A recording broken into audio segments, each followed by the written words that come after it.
আমার মহানগর ভাই শিবনাথ ভাই মুক্তাদির ভাই সহ আবার গোয়েসলতি ভাই অলরেডি সকল জানেন আপনারা ওখান তো আমার টেকিয়া দিবা।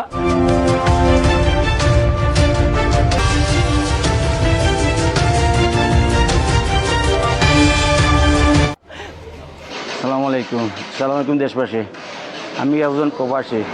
আমি মালয়েশিয়া কুয়ালালামপুরের বিএনপি অর্থ সম্পাদক, বিএনপির কর্মী। আমার বাড়ি পিরিয়ড চক 31 নম্বর ওয়ার্ড। আমার মরুষি জায়গা বরাদ করাতে গিয়া আজকে আমার প্রতিপক্ষ আজকে অনেক দিন যাব, গত অক্টোবর থেকে দড়িয়া অত্যাচার তারা জুলুম বাজে তারা আমার কাছে সাজা চাইতেছে। সাজা না দেওয়ার কারণে আমার প্রথমে মামলা দিছিল। মামলা তারা না দেওয়ার কারণে মামলাটা খারিজ হয়েছে। ও এলাকার পঞ্চায়েতে ডাকছে তারা থানা ওসি স্যার অবগত আসেন, আগর ওসি স্যার অবগত তা গেছে না, তারা অনেক করছে।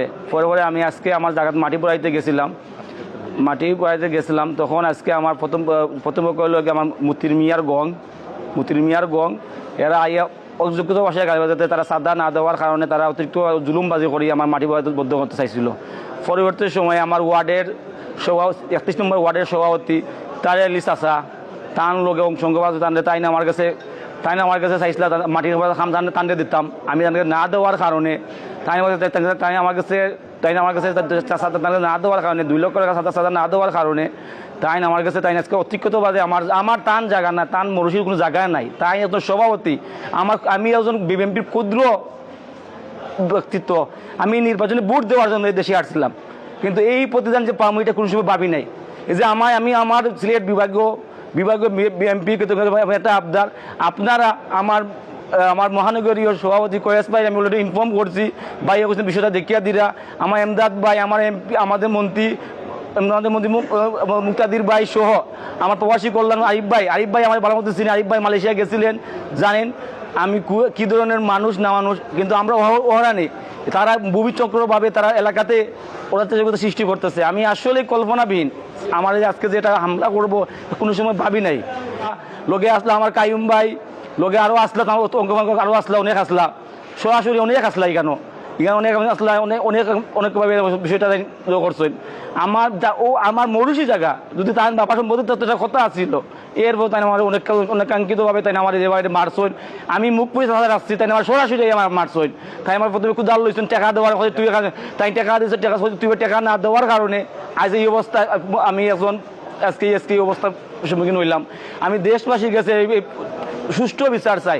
যদি আমার মরুষি জায়গা হইয়া না থাকে, আমার যদি কোনো দোষ থাকে, আমি আপনারা দেশবাসী যে শাস্তি দিব আমি এটা মাথা মেনে নিব।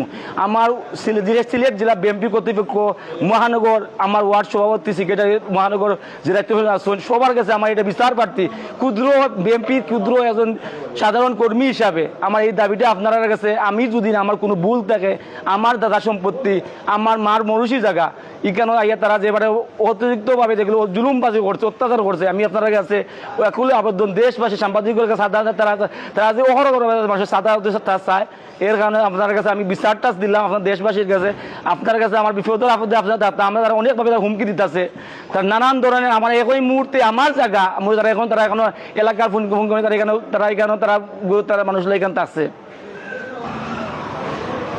আমরা ঘটনাস্থলে আজকে যখন আমার বিরোধী পক্ষ যারা আসলে এলাকা থানাত গেছিল, থানার থেকে ওসি স্যার আইছিল, ওসি স্যার আইয়া দেখিয়ে মীমাংসা করিয়া দিছে হয়েছে। তারা কোনো কাগজই নাই, কিচ্ছু নেই তারা কোনো।